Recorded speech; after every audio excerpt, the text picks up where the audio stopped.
So the author today we have is Thomas Carlyle. You might have heard about him. He was one of the greatest writers of 1795. I would say he was one of the greatest thinkers of the Victorian era. You know, see, he was also born in 1795. He was born the same year John Keats was born. So उसे साल के इन्ना दा भी जन्म हुंदा है ना. But you can see that uh, the people who are born on the same day on the same time, but there can be differences of their writings. They might write about the different aspects of life. Their literature might deal with different themes. Okay, so as you can see that John Keats, he was a romantic poet, and Thomas Carlyle, he belonged to the Victorian era. Okay, so ਦੇਖੋ ਵੀ ਇਸ ਤਰੀਕੇ ਦੇ ਵਿੱਚ ਚੀਜ਼ਾਂ ਤੁਹਾਨੂੰ ਦੇਖਣ ਨੂੰ ਮਿਲ ਸਕਦੀਆਂ ਹੁੰਦੀਆਂ ਨੇ. Okay, so Thomas Carlyle, he belongs to the Victorian era. So let's move further. So if you talk about the author, he was a Scottish novelist, as he was born in Scotland. So he was a Scottish novelist, historian, biographer, critic, satirist, essayist, philosopher, mathematician, and a translator as well. So in that sense, you can see that he was a multi-dimensional personality. Sina bhi multi-dimensional personality, because he was a novelist, historian, biographer, critic, satirist, essayist, philosopher, mathematician, and a translator. All his works, they're mainly about his philosophy only. Actually, he is one of those unique people who has some original thoughts. In in, in his philosophy, you would see that he's not following somebody blindly. In a sense, he had his unique and original ideas. Okay, so काफी ज़्यादा different सीखे. So read the last line. A strange blending. He was a strange blending of greatness and orthodoxy, as he dismissed Darwin's origin of species, anti-slavery movement in America, and English possessions. ਤਾਂ ਤੁਸੀਂ ਦੇਖੋ ਵੀ ਕਿ ਇੱਕ author ਨੇ, ਜੋ ਆਥਰਸ ਨੂੰ ਆਪਾਂ ਇੱਕ ਤਰੀਕੇ ਨਾਲ ਟੈਂਡਰ ਪਰਸਨ ਦੇਖ ਕੇ ਮੰਨਦੇ ਆ, ਚੱਲਦੇ ਆ ਨਾ, ਇੱਕ ਵੀ ਜਿਨ੍ਹਾਂ ਦੇ ਵਿੱਚ ਟੈਂਡਰਨੈਸ ਹੁੰਦੀ ਹੈ ਨਾ, somebody who's tender towards others. So but in his case, he dismissed Darwin's origin of species, and he also dismissed anti-slavery movement in America and English possessions, because he, in a sense, he supported slavery. Slavery ਸੀ ਉਸਨੂੰ ਇਹਨਾਂ ਨੇ support ਕੀਤਾ ਇੱਕ ਵੇ ਨਾਲ. Okay,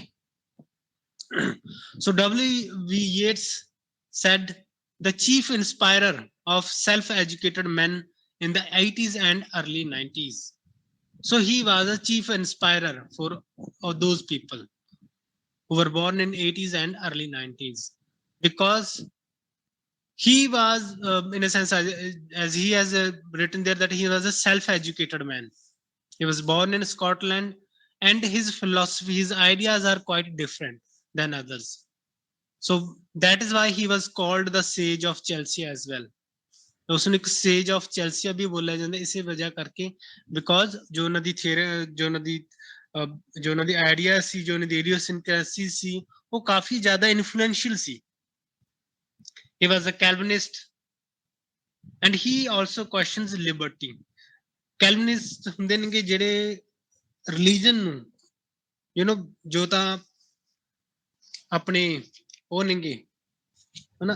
Calvinism ਦੇ ਵਿੱਚ ਕੀ ਹੈਗਾ, that Christianity, it has divided God into three parts: Father, God, and the Holy Spirit. But he says that jo Calvinism, it says that Father, God, and the Holy Spirit, they all are the same thing. Okay, so Father is God, God is Spirit, Son is God, God is Father. ਇਸ ਤਰੀਕੇ ਨਾਲ ਆਪਾਂ ਇਸ ਚੀਜ਼ ਨੂੰ ਦੇਖ ਸਕਦੇ ਹਾਂ. Getting it? Okay. ਉਸਨੂੰ ਕੀ ਹੈਗਾ ਡਿਵਾਈਡਡ ਨਹੀਂ ਹੈ ਉਹਨਾਂ ਦੇ ਅਕੋਰਡਿੰਗ। ਸੋ ਹੀ ਕੁਐਸਚਨਸ ਲਿਬਰਟੀ, ਜੋ ਲਿਬਰਲ ਆਈਡੀਆਜ਼ ਨੇ ਉਹਨਾਂ ਨੂੰ ਵੀ ਕੁਐਸਚਨ ਕਰਦੇ ਨੇ। ਕਿਸ ਤਰੀਕੇ ਨਾਲ ਕਰਦੇ ਨੇ ਤੁਹਾਨੂੰ ਦੱਸਾਂਗੇ ਅੱਗੇ। He was inspired by German romance. German romance ਤੋਂ ਕਿਨੇ ਉਹ ਕਾਫੀ ਜ਼ਿਆਦਾ ਇਨਸਪਾਇਰਡ ਨੇਗੇ, ਜਿਨ੍ਹਾਂ ਦੇ ਵਿੱਚ ਕਾਫੀ ਸਾਰੇ ਜਿਹੜੇ ਜਰਮਨ ਫਿਲੋਸੋਫਰਸ ਨੇਗੇ, ਓਕੇ, ਉਹਨਾਂ ਤੋਂ ਇਹ ਕੀ ਨੇ ਇਨਸਪਾਇਰਡ ਨੇਗੇ। ਲਾਈਕ ਜੌਨ ਫੀਟ ਨੇ ਹੋਏ ਨੇ, ਗੋਥੇ ਹੋਏ ਨੇ, ਸ਼ਿਲਰ ਹੋਏ ਨੇਗੇ, okay.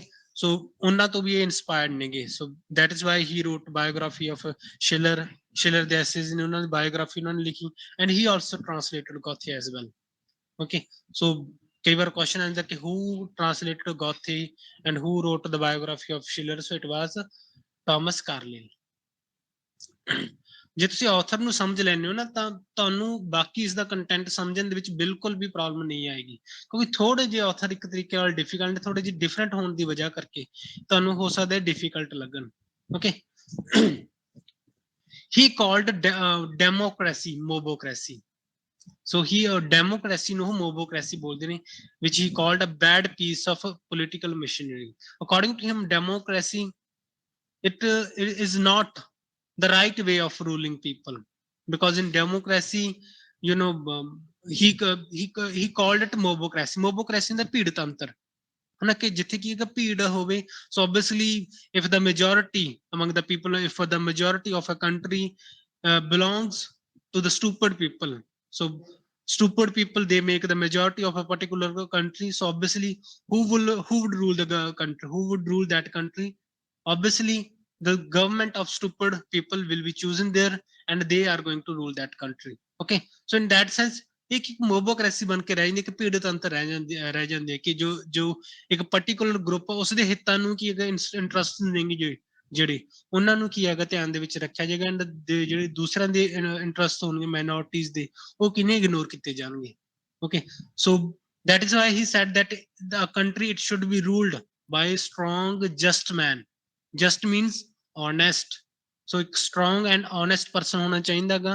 some who must be a despot, ਜਿਹੜੇ ਕਿ ਡੈਸਪੋਟ ਹੋਵੇ ਤੇ ਕਿਸੇ ਨਾਲ ਵੀ ਇੱਕ ਤਰੀਕੇ ਨਾਲ ਉਹ ਕਿਸੇ ਦਾ ਨੁਕਸਾਨ ਨਾ ਕਰੇ, ਕਿਸੇ ਤੇ ਹਰੇਕ ਦਾ ਕੀ ਹੈਗਾ ਉਹ ਉਸ ਨੂੰ ਇੱਕ ਵਧੀਆ ਸਿਸਟਮ ਦੇਵੇ ਕ੍ਰੀਏਟ ਕਰਕੇ, okay. So that is why he wants it to be ruled by a strong just man, okay. So democracy ਦੇ ਜਿਹੜਾ ਥਾਟ ਆ ਉਸਦੇ ਉਹ ਕਾਫੀ ਜ਼ਿਆਦਾ ਖਿਲਾਫ ਸੀਗੇ ਵੀ, okay. So in that sense you can see that he was a strange blending of greatness and orthodoxy. ਕਈ ideas ਤੁਹਾਨੂੰ ਲੱਗੂਗੇ ਕਿ ਕਾਫੀ ਇਹਨਾਂ ਦੇ ਜੋ ਆਈਡੀਆਜ਼ ਨੇ, they're really great, they're really they deserve some emphasis, but ਕਈ ਆਈਡੀਆਜ਼ ਤੁਹਾਨੂੰ ਲੱਗੇ ਕਿ that he was orthodox. For example, he supported the anti-slavery movement as well in America and English possessions. Anti slavery movement ਹੋ ਰਹੀ ਚੱਲ ਰਹੀ ਸੀ, ਉਸਦੇ ਕੀ ਨੇ ਇਹ ਖਿਲਾਫ, ਉਸਦੇ ਖਿਲਾਫ ਬੋਲਦੇ ਨੇ ਇੱਕ ਤਰੀਕੇ ਨਾਲ। ਸੋ ਇਨ ਅ ਸੈਂਸ ਹੀ ਸਪੋਰਟਡ ਸਲੇਵਰੀ। ਸਲੇਵਰੀ ਨੂੰ ਇਹਨਾਂ ਨੇ ਕੀ ਹੈਗਾ ਸਪੋਰਟ ਕੀਤਾ, ਕਿ ਜੋ ਨੀਗਰੋਜ਼ ਨੇ, ਤੁਹਾਨੂੰ ਪਤਾ ਨਾ ਸਲੇਵਰੀ ਕੀ ਹੁੰਦੀ ਹੈਗੀ, ਹਨਾ। ਸੋ ਸਲੇਵਰੀ ਨੂੰ ਜੋ ਨੀਗਰੋਜ਼ ਨੂੰ ਉਹਨਾਂ ਨੂੰ ਇੱਕ ਗੁਲਾਮ ਬਣਾ ਕੇ ਰੱਖਿਆ ਜਾਂਦਾ ਸੀ। ਅਮਰੀਕਾ ਐਂਡ ਬਾਕੀ ਜਿਹੜੇ ਯੂਰਪੀਅਨ ਕੰਟਰੀਜ਼ ਨੇਗੀਆਂ, ਅਮਰੀਕਨ ਕੰਟੀਨੈਂਟ ਐਂਡ ਬਾਕੀ ਜਿਹੜੇ ਯੂਰਪ ਦਾ ਕੰਟੀਨੈਂਟ ਹੈ ਹਨਾ, ਮੇਨਲੀ ਇਹਨਾਂ ਲੈਂਡਸ ਦੇ ਉੱਪਰ। ਸੋ ਉਹਨਾਂ ਨੂੰ ਕੀ ਇਹਨਾਂ ਨੇ ਉੱਥੇ ਇਹਨਾਂ ਨੇ ਸਲੇਵਰੀ ਨੂੰ ਸਪੋਰਟ ਕੀਤਾ ਗਾ, okay. So in that sense he is quite a different thinker, okay. So let's talk about his works. ਸਮਝ ਆਇਆ ਵੀ ਇੰਨਾ ਕਲੀਅਰ ਹੈ? If you have any questions you can ask me. Yes sir. Okay, ਇੱਕ scenario build ਹੋ ਗਿਆ ਨਾ ਤੁਹਾਡੇ ਮਾਈਂਡ ਦੇ ਵਿੱਚ। Excuse me sir. ਜੀ ਹੈਲੋ ਸਰ, ਜੀ ਜੀ ਬਾਇਓਗ੍ਰਾਫੀ ਪੁੱਛੋ। ਕਿੰਨਾਂ ਦੀ ਲਿਖੀ ਇਹਨਾਂ ਨੇ? He wrote the biography of Schiller. Schiller. ਉਹ ਅੱਗੇ ਆਣਗੇ ਮੈਮ, ਕੋਈ ਨਹੀਂ, ਵਰਕਸ ਆਉਣਗੇ ਉੱਥੇ ਸ਼ੋ ਹੋ ਜਾਏਗਾ, ਕੋਈ don't worry, okay sir. Okay. He was also a German philosopher. So first of all, we have translation of Goethe's Wilhelm Meister's Apprenticeship. So which was published in 1824. Next year he published Life of Schiller, which was published in 1825. So it was appeared appeared in London magazine, okay. So London magazine ਦੇ ਵਿੱਚ ਜੋ Life of Schiller ਸੀ, ਇਹਨਾਂ ਦੀ ਜਿਹੜੀ ਕਿਹੜੇ ਕੀ ਨੇਗੇ, ਇਹਨਾਂ ਨੂੰ ਇਹਨਾਂ ਨੇ ਪਬਲਿਸ਼ ਕੀਤਾ, okay.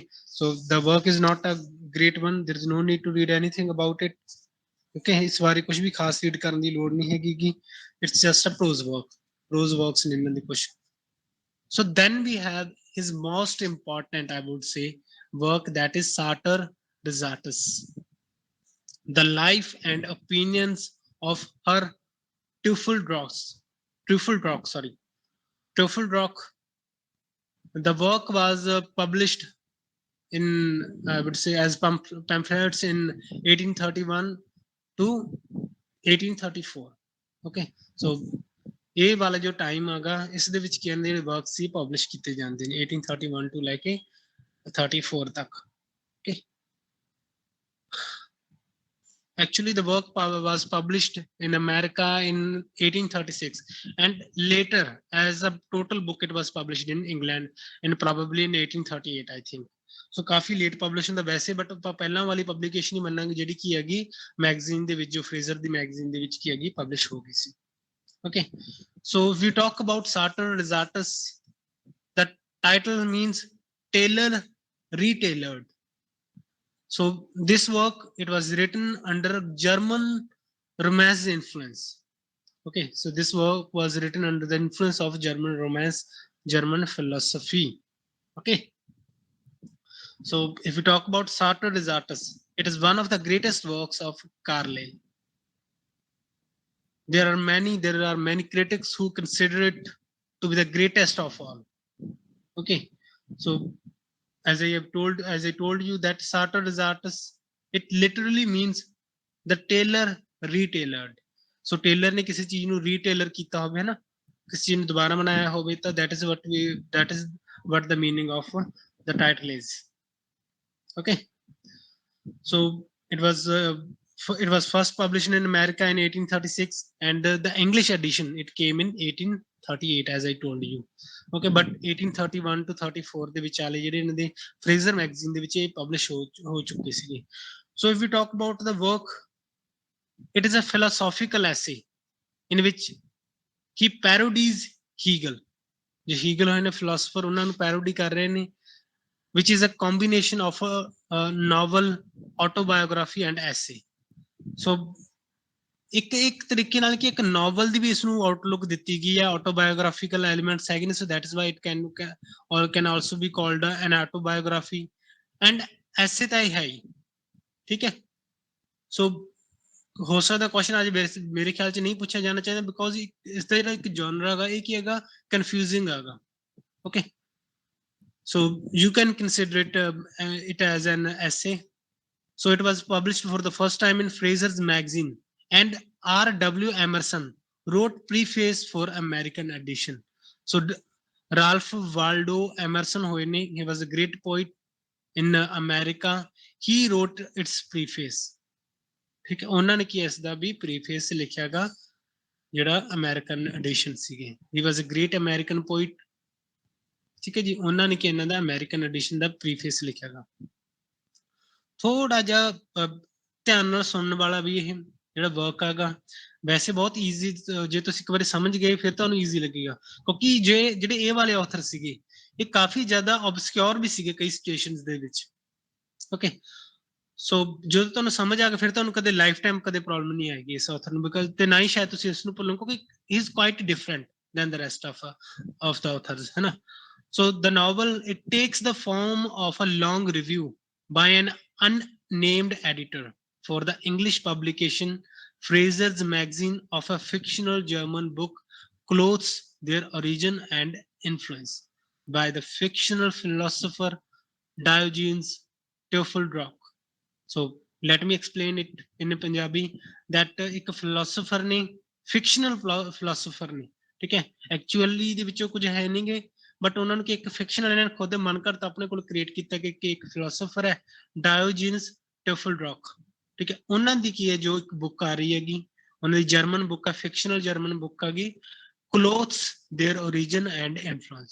सो उसका की नेंगे है उस Fraser's magazine when he was requested by them. So ਉਹਨਾਂ ਦੁਆਰਾ ਇਹਨਾਂ ਰਿਕੁਐਸਟ ਕੀਤੀ ਗਈ ਹੈ that you must write a review for it. Okay, so he is ਜਿਹੜੇ ਨੋਵਲ ਲਿਖਾ ਰਹੇ ਨੇ, ਬੋਲ ਰਹੇ ਨੇ, ਉਹ ਨੈਰੇਟਰ ਕੌਣ ਨੇ? he is an unnamed editor, ਜਿਹੜੇ ਕਿਨੇ ਇਸ ਦਾ ਕੀ ਲਿਖ ਰਹੇ ਨੇ, ਰਿਵਿਊ ਲਿਖਣਗੇ ਸਾਰੇ ਦਾ ਸਾਰਾ. ਓਕੇ, ਸੋ ਜਿਹੜੀ ਬੁੱਕ ਉਹਨਾਂ ਕੋਲ ਭੇਜੀ ਗਈ ਹੈਗੀ it is contained into 6 books, ਜਿਹੜਾ ਜੋ ਵੀ ਕੰਟੈਂਟ ਆ 6 ਬੁੱਕਸ ਨੇ, 6 ਪਾਰਟਸ ਨੇਗੇ, ਜਿਹੜੇ ਕਿ ਇੱਕ ਬੈਗ ਦੇ ਵਿੱਚ ਪਾ ਕੇ ਇਹਨਾਂ ਨੂੰ ਦੇ ਦਿੱਤੇ ਗਏ। ਓਕੇ, ਸੋ ਇੱਕ ਤਰੀਕੇ ਨਾਲ ਸਟੋਰੀ ਦੀ ਆਊਟਲੁੱਕ ਦਿੱਤੀ ਗਈ ਐਸੇ ਨੂੰ ਨੋਵਲ ਦੀ। So he is an unnamed editor, obviously ਕਿਤੇ ਨਾ ਕਿਤੇ ਤੁਸੀਂ ਉਹਨਾਂ ਨੂੰ ਇਸੇ ਕਰਕੇ ਕਿ ਆਟੋਬਾਇਓਗ੍ਰਾਫੀਕਲ ਲੱਗੇਗਾ ਤੁਹਾਨੂੰ, ਕਿਉਂਕਿ ਜੋ ਇਹਨਾਂ ਦੀ ਖੁਦ ਦੀ ਫਿਲਾਸਫੀ ਹੈਗੀ ਉਹਨਾਂ ਨੇ ਡਾਇਓਜੀਨਸ ਟਫਲਡਰੌਕ ਦੇ ਥਰੂ ਕੀ ਹੈਗੀ ਆਪਦੀ ਰਿਪਰੈਜ਼ੈਂਟ ਕਰਨ ਦੀ ਕੋਸ਼ਿਸ਼ ਕੀਤੀ ਹੈ ਬੁੱਕਸ ਦੇ through. Okay, clothes their origin and influence by the fictional philosopher Diogenes Teofilodrous, who's a professor of things in general, ਜਿਹੜੇ ਕਿ ਨੇ things in general ਦੇ professor ਨੇ। So he uses clothes philosophy in which society is interpreted as a body covered with a heavy load of clothes, signifying deadening customs. You know,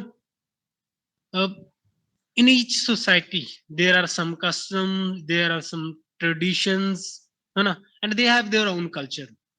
ਹਰੇਕ society ਦੇ ਵਿੱਚ ਇੱਕ ਹੁੰਦਾ ਕਿ ਕਲਚਰ ਹੁੰਦਾ, ਉਹਨਾਂ ਦਾ ਇੱਕ ਟ੍ਰੈਡੀਸ਼ਨ ਹੁੰਦਾ ਗਾ, ਹਨਾ। And earlier those customs and those castes as well, caste ਵੀ ਬਣਾਈਆਂ ਜਾਂਦੀਆਂ ਨੇ ਨਾ, ਸਾਰੇ ਕਈ ਤਰ੍ਹਾਂ ਦੇ ਕਸਟਮਸ ਨੇਗੇ। Earlier initially they are useful for the society, but the society, it keeps on picking it keeps on holding that ਜਿਹੜਾ ਵੀ ਇੱਕ ਵਜਨ ਹੈਗਾ ਗਾ, ਹਨਾ, the society it keeps on holding that load on itself। ਇਹ ਜਿਹੜਾ hold ਹੈ ਕਿ ਜਿਹੜੇ ਕਸਟਮਸ ਨੇਗੇ, ਜਿਹੜੇ ਸੋਸਾਇਟੀ ਦੇ ਵਿੱਚ ਹੁੰਦੇ ਨੇ, ਰੀਤੀ ਰਿਵਾਜ, ਉਹਨਾਂ ਨੂੰ ਕੀ ਹੈਗਾ ਪਿਕ ਕਰਕੇ ਚੱਲਦੀ ਰਹਿੰਦੀ ਸੋਸਾਇਟੀ ਦੇ ਅੱਗੇ ਦੇ, ਤੇ ਉਹ ਕੀ ਐਂਡ ਤੱਕ ਆਉਂਦੇ ਤੇ ਕੀ ਜਦੋਂ ਤੱਕ ਮਾਡਰਨ ਡੇ ਦੇ ਵਿੱਚ ਉਹ ਕੀ ਨੇ, ਕਈ ਉਹਨਾਂ ਦੇ ਵਿੱਚੋਂ ਇੱਕ ਤਰੀਕੇ ਨਾਲ ਪਾਰ ਹੋ ਜਾਂਦੇ ਨੇਗੇ। Okay, so in each society there are some customs. ਤੁਹਾਨੂੰ ਵੀ ਕਈ ਤੁਹਾਡੇ ਵੀ ਸੋਸਾਇਟੀ ਦੇ ਵਿੱਚ ਕਸਟਮ ਹੁੰਦੇ ਨੇ ਆਪਣੇ ਵੀ, ਜਿਹੜੇ ਕਿ ਆਪਾਂ ਨੂੰ ਆਪਣੇ ਪੇਰੈਂਟਸ ਦੇ ਪਿੱਛੇ ਲੱਗ ਕੇ ਕਰਨੇ ਪੈਂਦੇ, ਉਹਨਾਂ ਨੂੰ ਵੀ ਨਹੀਂ ਪਤਾ ਵੀ ਇਹਨਾਂ ਦਾ ਕੀ ਲੌਜਿਕ ਹੈ, but still we do them, ਹੈਨਾ। ਤੇ ਉਸ ਤਰੀਕੇ ਦੇ ਜਿਹੜੇ ਕਸਟਮ ਨੇ ਆਪਾਂ ਫਿਰ ਵੀ ਉਹ ਚੀਜ਼ਾਂ ਨੂੰ ਕਰ ਦਿਆਂਗੇ। ਓਕੇ, ਸੋ ਕਿਨੇ ਜੋ ਸੋਸਾਇਟੀ ਦੇ ਜਿਹੜੇ ਸੋਸਾਇਟੀ ਦੇ ਕਸਟਮ ਨੇਗੇ, ਉਹਨਾਂ ਨੂੰ ਵੀ ਕਲੋਥਸ ਨਾਲ ਕੰਪੇਅਰ ਕੀਤਾ ਗਿਆ ਹੈਗਾ। ਓਕੇ, ਸੋ ਇੱਕ ਤਰੀਕੇ ਨਾਲ ਕੀ ਨੇ ਜਿਹੜੇ ਉਹ ਕਰਦੇ ਨੇ ਦੈਟ ਹੀ ਸੇਜ਼ ਦੈਟ ਜਿਹੜੀ ਇਹਨਾਂ ਦੀ the work it contains his famous clothes philosophy। Okay, ਇੱਕ ਤਰੀਕੇ ਨਾਲ ਇਹਨਾਂ ਨੇ ਜੋ ਟੇਲ ਆਫ ਟੱਬ ਹੈ ਉਸ ਦੇ ਵਿੱਚ ਵੀ ਉਹਨਾਂ ਨੇ ਸਿੰਬਲ ਯੂਜ਼ ਕੀਤੇ ਸੀ ਸਵਿਫਟ ਨੇ ਫਿਲਾਸਫੀ ਦੇ ਲਈ, ਹਨਾ, ਜਿਸ ਦੇ ਵਿੱਚ ਇੱਕ ਕੋਟ ਹੈਗਾ। ਇਸੇ ਤਰੀਕੇ ਨਾਲ ਇਹਨਾਂ ਨੇ ਵੀ ਕਲੋਥਸ ਫਿਲਾਸਫੀ ਉੱਥੇ ਇਨਸਪਾਇਰਡ ਹੋ ਕੇ ਇਹਨਾਂ ਨੇ ਲਿਆ ਗਾ ਆਪਣਾ। ਸੋ ਇਸ ਦੇ ਵਿੱਚ ਕੀ ਹੈਗਾ that the society it is covered under it is a body covered under the heavy load of clothes, ਹਨਾ, ਜਿਹੜੀ ਕੀ ਹੈਗੀ ਸੋਸਾਇਟੀ ਹੈ ਕਿ ਹੈਵੀ ਲੋਡ ਆ ਉਸਦੇ ਉੱਪਰ ਕਲੋਥਸ, ਉਸਦੇ ਅੰਡਰ ਕੀ ਹੈ ਕਵਰਡ ਹੈਗੀ। ਓਕੇ, ਸੋ ਥੀਸ ਜਿਹੜੇ ਕਲੋਥਸ ਨੇ ਦੇ signify deadening customs and casteism as well, ਹਨਾ। ਇਸ ਤਰੀਕੇ ਦੇ ਸਾਰੇ ਚੀਜ਼ਾਂ ਨੇ ਉਹ ਕਿਨੇ ਰਿਪਰੈਜ਼ੈਂਟ ਕਰਦੇ ਨੇ। Okay, so ones these clothes they were somewhat useful, ਜਿਹੜੇ ਕਸਟਮ ਸੀਗੇ ਕਈ ਪਹਿਲਾਂ ਕਿਸੇ ਥੋੜੇ ਜਿਹੇ ਯੂਜ਼ਫੁਲ ਸੀਗੇ, but now they are no longer useful, they are no longer useful, now they are of no use, but still the society it is carrying its lifeless burden on itself। Life ਜਿਹੜੀ society ਕੀ ਹੈਗੀ ਉਹ ਕੀ ਹੈਗੀ ਹਾਲੇ ਵੀ ਉਹਨਾਂ ਜਿਹੜਾ ਲਾਈਫਲੈਸ burden ਹੈ ਉਹ ਭਾਰ ਉਸਨੂੰ ਚੁੱਕ ਕੇ ਨਾਲ ਲੈ ਕੇ ਆ ਰਹੀ ਹੈਗੀ। So that is why Carlyle he suggest that it should be shaken off, ਜਿਹੜਾ ਲੋਡ ਹੈ ਇਸਨੂੰ ਗਿਰਾ ਦੇਣਾ ਚਾਹੀਦਾ ਹੈਗਾ। Okay, it should be shaken off and we should keep the things which are valuable and we should ignore the things which are not valuable, ਹੈ ਨਾ। ਜਿਹੜੀ ਚੀਜ਼ਾਂ ਵੈਲਿਊਏਬਲ ਨਹੀਂ ਹੈਗੀ ਉਹਨਾਂ ਨੂੰ ਆਪਾਂ ਨੂੰ ਇਗਨੋਰ ਕਰਨਾ ਚਾਹੀਦਾ, ਉਹਨਾਂ ਨੂੰ ਰਿਮੂਵ ਕਰ ਦੇਣਾ ਚਾਹੀਦਾ ਸੋਸਾਇਟੀ ਦੇ ਵਿੱਚੋਂ। ਸੋ everlasting nay and everlasting yea ਇੱਕ ਟਰਮ ਅਭੀ ਕੁਐਸਚਨ ਆ ਚੁੱਕਿਆ ਨੈਟ ਦੇ ਵਿੱਚ, ਇਸ ਲਈ ਮੈਂ ਇੱਥੇ ਪਾ ਦਿੱਤਾ ਸੀ। So it suggest the swing in national mood in those days. So national mood ਦੇ ਵਿੱਚ ਇੱਕ ਤਰੀਕੇ ਨਾਲ ਸਵਿੰਗ ਆ ਰਿਹਾ ਸੀਗਾ and people were getting interested in the industrialization, they were getting interested into the I would say vanity, ਜੋ ਕਿ ਵੈਨਿਟੀ ਹੈ ਸੋਸਾਇਟੀ ਦੀ ਇੱਕ ਪੌਂਪ ਐਂਡ ਸ਼ੋ ਹੈਗਾ, ਹਨਾ, ਸ਼ੋ ਆਫ ਇੱਕ ਤਰੀਕੇ ਦਾ। ਉਸ ਚੀਜ਼ ਦੇ ਵਿੱਚ ਕੀ ਨੇ ਜਿਹੜੀ ਸੋਸਾਇਟੀ ਕੀ ਹੈਗੀ ਇੰਟਰਸਟਡ ਹੋ ਰਹੀ ਸੀ। ਸੋ ਇੱਕ ਤਰੀਕੇ ਨਾਲ ਸਵਿੰਗ ਆਉਂਦਾ ਰਹਿੰਦਾ ਨੈਸ਼ਨਲ ਮੂਡ, ਉਸ ਨੂੰ ਕੀ ਹੈਗਾ ਐਵਰਲਾਸਟਿੰਗ ਨੀ ਐਂਡ ਐਵਰਲਾਸਟਿੰਗ ਇਹ। ਸੋ ਕਈ ਚੀਜ਼ਾਂ ਨੂੰ ਉਹਨਾਂ ਨੇ ਹਮੇਸ਼ਾ ਲਈ ਨਾ ਕਹਿ ਦਿੱਤੀ, ਕਈ ਚੀਜ਼ਾਂ ਨੂੰ ਹਮੇਸ਼ਾ ਲਈ ਯੈਸ ਕਰ ਦਿੱਤੀ, ਉਹ ਕੀ ਹੈਗੀ ਇਹ ਚੀਜ਼ ਨੂੰ ਰਿਪਰੈਜ਼ੈਂਟ ਕਰਦੀ ਹੈ। ਓਕੇ, ਜਸਟ ਇੰਨਾ ਕੁ ਰਿਮੈਂਬਰ ਰੱਖਣਾਗਾ, ਇੰਨਾ ਕੁ ਯਾਦ ਰੱਖਣਾਗਾ। ਓਕੇ, ਐਵਰਲਾਸਟਿੰਗ ਨੀ ਐਂਡ ਜੀ। So let's go back to the philosophy. Okay, so ਤਿੰਨ ਤਰੀਕੇ ਨਾਲ ਕੀ ਨੇ ਜਿਹੜੇ ਉਹ ਕਰਦੇ ਨੇ। First he talks about the society, ਇਹ ਵੱਲ ਥੋੜਾ ਬਾਅਦ ਚ ਰੀਡ ਕਰ ਲਿਓ, ਕੋਈ ਇੱਕ ਵਾਰ ਸੁਣ ਲਓ ਮੈਨੂੰ। that he ਤਿੰਨ ਤਰੀਕੇ ਨਾਲ ਕੀ ਹੈਗਾ ਜਿਹੜੀ ਬੋਡੀ ਜੋ ਕਲੋਥਸ ਫਿਲੋਸਫੀ ਉਹ ਦਿੰਦੇ ਨੇ। that society it has worn the clothes of deadening customs, ਜਿਹਨੇ ਕਿ ਇੱਕ ਟ੍ਰੈਡੀਸ਼ਨ ਤੇ ਕਸਟਮ ਪਹਿਨੇ ਹੋਏ ਨੇ, ਹਨਾ। ਸੋ ਸੋਸਾਇਟੀ ਜਿਹੜੀ ਸੋਲ ਆ ਉਹ ਡਿਫਰੈਂਟ ਹੈ। And man it is also covered under some clothes, ਇਸਨੇ ਵੀ ਕੁਝ ਕੁ ਕੱਪੜੇ ਪਹਿਨੇ ਹੋਏ ਨੇਗੇ। ਉਹਨਾਂ ਦੇ ਵਿੱਚ ਕੱਪੜੇ ਕਿਹੜੇ ਨੇਗੇ ਜੋ ਇਸਦੇ ਕਲੋਥਸ ਨੇਗੇ, ਉਹ ਕੀ ਨੇਗੇ ਜਿਹੜੇ ਕਿ ਨੇ ਵਿੱਚ ਰਿਪਰੈਜ਼ੈਂਟ ਦ ਵੇਰੀਅਸ ਪ੍ਰੋਫੈਸ਼ਨਸ। ਇਸ ਤੋਂ ਇਲਾਵਾ ਉਹ ਇਹ ਵੀ ਕਹਿੰਦੇ ਨੇ that body it is a garment which clothes the soul। ਸੋ ਮੈਨ ਦੇ ਕੀ ਨੇ ਖੁਦ ਦੇ ਜਿਹੜੇ ਕਸਟਮਸ ਨੇਗੇ, ਹਨਾ। ਸੋ ਜਿਹੜਾ ਹਿਊਮਨ ਬੀਇੰਗ ਆ, ਜਿਹੜਾ ਇੱਕ ਮੈਨ ਹੈਗਾ, it is also covered under, so the real man it is also hidden under his clothes। okay, the real society it is also covered under the customs and traditions। And ਜਿਹੜਾ universe ਹੈਗਾ, ਸੋ ਇੱਕ ਤਰੀਕੇ ਨਾਲ ਤਿੰਨ ਚੀਜ਼ਾਂ ਨੇ, ਦੇਖੋ ਵੀ ਤਿੰਨੋਂ ਚੀਜ਼ਾਂ ਕਿ ਕਲੋਥਸ ਨਾਲ ਕਵਰਡ ਨੇ। ਰੀਅਲ ਮੈਨ ਇਟ ਇਜ਼ ਜਿਹੜਾ ਕਿ it is also covered under clothes. Real society Ki it is also covered under customs and traditions. And ਜਿਹੜੀ ਯੂਨੀਵਰਸ ਹੈ it is also wearing the garments of time and space. Time ਤੇ space ਦੇ ਜਿਹੜੇ clothes ਇਸਨੇ ਵੀ ਪਹਿਨੇ ਹੋਏ ਨੇ, ਕਿਉਂਕਿ ਆਪਾਂ ਟਾਈਮ ਤੇ ਸਪੇਸ ਦੇ ਨਾਲ ਆਪਾਂ ਜੱਜ ਕਰਦੇ ਹਾਂਗੇ ਕਿ ਜਦੋਂ ਵੀ ਆਪਾਂ ਇੱਕ ਪਰਸਨ ਨੂੰ ਉਹਦੇ ਵਿੱਚ ਇੱਕ ਤਰੀਕੇ ਨਾਲ ਪੁਆਇੰਟ ਆਊਟ ਕਰਨਾ ਹੁੰਦਾ ਨਾ। If you want to point out William Shakespeare, you will talk about that he was born in 16th century and then he wrote in till the 17th century। ਉਹ ਤੱਕ ਇੱਕ ਤਰੀਕੇ ਤੁਸੀਂ ਟਾਈਮ ਤੇ space ਦੇ ਵਿੱਚ ਜਾ ਕੇ ਉਸਨੂੰ ਆਪਾਂ ਉਸਨੂੰ ਦੇਖਦੇ ਆਂਗੇ, ਹੈ ਨਾ। ਸਮਝ ਰਹੇ ਹੋ ਨਾ ਮੇਰੀ ਗੱਲ ਵੀ, ਕਿ ਇੱਕ ਤਰੀਕੇ ਨਾਲ ਆਪਾਂ ਹਰੇਕ ਚੀਜ਼ ਨੂੰ ਕੀ ਹੈਗਾ, ਤਿੰਨੋਂ ਚੀਜ਼ਾਂ ਨੂੰ ਤਿੰਨੋਂ ਲੈਵਲ ਤੇ ਕਿਨੇ ਕਲੋਥਸ ਜਿਹੜੀ ਫਿਲੋਸਫੀ ਹੈ ਉਹ ਕੀ ਹੈਗੀ ਉਹ ਕਰ ਦੇਗੀ। ਸੋ ਐਕਚੁਅਲੀ ਅਰਲੀਅਰ ਦ ਕਲੋਥਸ ਦੇ ਵਰ ਯੂਜ਼ਫੁਲ, ਜਿਹੜੇ ਕਲੋਥਸ ਸੀ ਪਹਿਲਾਂ ਉਹ ਕਿਸੇ ਯੂਜ਼ਫੁਲ ਸੀਗੇ, but now they are no longer useful. Okay, so ਜੋ ਵੀ ਰਿਲੀਜਨ ਦਿੱਤਾ ਗਿਆ ਆਪਾਂ ਨੂੰ, ਓਕੇ, ਜੋ ਰਿਲੀਜਨ ਦਿੱਤਾ ਗਿਆ ਗਾ, ਜਾਂ ਸੋਸ਼ਲ ਜਾਂ ਇਕਨੋਮਿਕਲ ਜਾਂ political structure which have been given to us, they impair a man's spiritual vision।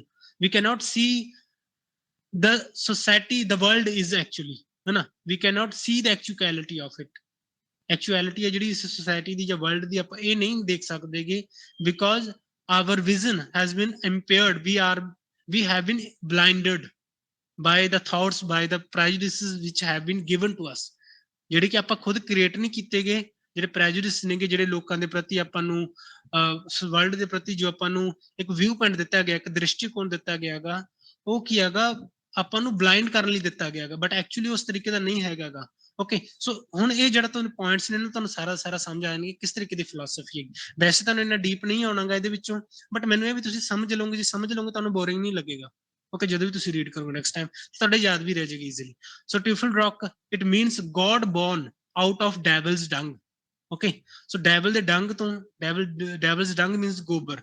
So devil ਦਾ ਜਿਹੜਾ ਸ਼ੈਤਾਨ ਹੈ, ਸ਼ੈਤਾਨ ਦੇ ਗੋਬਰ ਦੇ ਵਿੱਚੋਂ ਕੀ ਹੈਗਾ ਗੋਡ ਦਾ ਜਨਮ ਹੋਏਗਾ। ਓਕੇ, ਸੋ ਗੋਡ ਕੀ ਹੈ ਕਿ ਜਿਹੜਾ ਆਪਾਂ ਨੂੰ ਗੋਡ ਦਿੱਤਾ ਗਿਆ ਹੈਗਾ, god not the real god, the god which have been given to us, the notion of god that has been given to us. ਜਿਹੜਾ ਗੋਡ ਕੀ ਆਪਾਂ ਨੂੰ ਦਿੱਤਾ ਗਿਆ ਹੈਗਾ ਕਿ ਇਹ ਵਾਲਾ ਗੋਡ ਨੇ, ਉਹ ਬਿਲਕੁਲ ਆਪਣੇ ਵਰਗਾ ਗਾ, ਹਨਾ। ਉਹ ਆਪਣੇ ਵਾਂਗੂ ਹੀ ਦੇਖਦੇ ਨੇ, ਜਿਹੜੇ ਗੋਡ ਨੇ ਆਪਣੇ ਵਾਂਗੂ ਹੀ ਸੋਚਦੇ ਨੇ। ਸੋ ਜਿਸ ਤਰੀਕੇ ਨਾਲ ਆਪਾਂ ਸੋਚਦੇ ਹਾਂ ਉਸੇ ਤਰੀਕੇ ਨਾਲ ਕਿ ਆਪਾਂ ਆਪਦੇ ਗੋਡ ਨੂੰ ਬਣਾ ਲਿਆ ਕਿ ਗੋਡ ਵੀ ਇਸੇ ਤਰੀਕੇ ਨਾਲ ਸੋਚਦਾ ਹੋਏਗਾ, ਹਨਾ। ਸੋ ਹਰੇਕ ਪਰਸਨ ਕੀ ਹਰੇਕ ਸੋਸਾਇਟੀ ਦੇ ਵਿੱਚ ਏਦਾਂ ਹੀ ਹੁੰਦਾ। ਮੰਨ ਲਓ ਇੱਕ ਆਂਟ ਹੋਵੇਗੀ, ਜੇ ਇੱਕ ਕੀੜਾ ਵਗੈਰਾ ਹੋ ਗਿਆ ਨਾ, ਕੋਈ ਇਨਸੈਕਟ ਹੋਏਗਾ, ਸੋ ਕਿਸੇ ਵੀ ਇਨਸੈਕਟ ਦਾ ਗੋਡ ਕੌਣ ਹੋਏਗਾ ਕਿ ਬਹੁਤ ਵੱਡਾ ਇਨਸੈਕਟ ਹੋਏਗਾ। ਕਿਸੇ ਇੱਕ ਸਨੇਕ ਦਾ ਗੋਡ ਕੀ ਹੈ, ਉਹ ਕਾਫੀ ਵੱਡਾ, ਜਿਹੜਾ ਉਸ ਤੋਂ ਵੀ ਕਿਤੇ ਜ਼ਿਆਦਾ ਜਿਹੜਾ ਐਨਰਮਸ ਕੀ ਹੈਗਾ ਸਨੇਕ ਹੋਏਗਾ, ਹਨਾ। ਉਸੇ ਤਰੀਕੇ ਨਾਲ ਹਿਊਮਨਸ ਨੇ ਵੀ ਕਿ ਆਪਦੇ ਵਰਗਾ ਕੀ ਇੱਕ ਗੋਡ ਬਣਾ ਲਿਆ ਹੈਗਾ। So the God it is born out of devil's dung, so it is not the real God which we have been which we are praying to। ਠੀਕ ਹੈ, ਜਿਸ ਨੂੰ ਕਿ ਆਪਾਂ ਪ੍ਰੇ ਕਰ ਰਹੇ ਹਾਂ, ਜਿਸ ਦੇ ਬਾਰੇ ਕੀ ਆਪਾਂ ਗੱਲਬਾਤ ਕਰਦੇ, ਜਿਸ ਨੂੰ ਆਪਾਂ ਪੂਜਦੇ ਆਂਗੇ, ਵਰਸ਼ਿਪ ਕਰਦੇ ਹਾਂ, ਹੈ ਨਾ। ਸੋ social, political and religious entities, ਇਹ ਸਾਰੇ ਜਿਹੜੇ ਚੀਜ਼ਾਂ ਨੇ, ਸਮਾਜ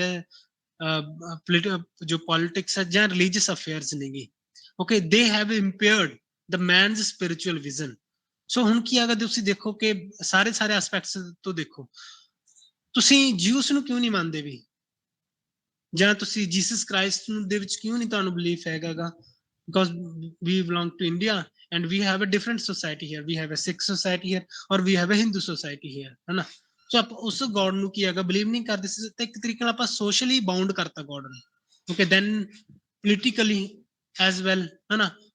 ਇੱਕੋ ਹੀ ਰਿਲੀਜਨ ਦੇ ਵਿੱਚ ਡਿਫਰੈਂਟ ਪੋਲਿਟਿਕਸ ਹੁੰਦੀ ਹੈ ਕਿ ਡਿਫਰੈਂਟ ਸੈਕਸ ਹੋ ਜਾਂਦੇ ਨੇ ਕਈ ਵਾਰੀ, ਤੇ ਤੁਸੀਂ ਡਿਫਰੈਂਟ ਜਿਹੜੇ ਗॉड्स ਨੇ ਉਹਨਾਂ ਦੇ ਵਿੱਚ ਬਲੀਵ ਕਰਨਾ ਸ਼ੁਰੂ ਕਰ ਜਾਂਦੇ ਹੋ, ਉਹਨਾਂ ਨੂੰ ਕੀ ਹੈਗਾ ਮੰਨਣਾ ਸ਼ੁਰੂ ਕਰ ਦਿੰਦੇ, you and you start rejecting one of them and you start worshipping one of them, ਹੈ ਨਾ?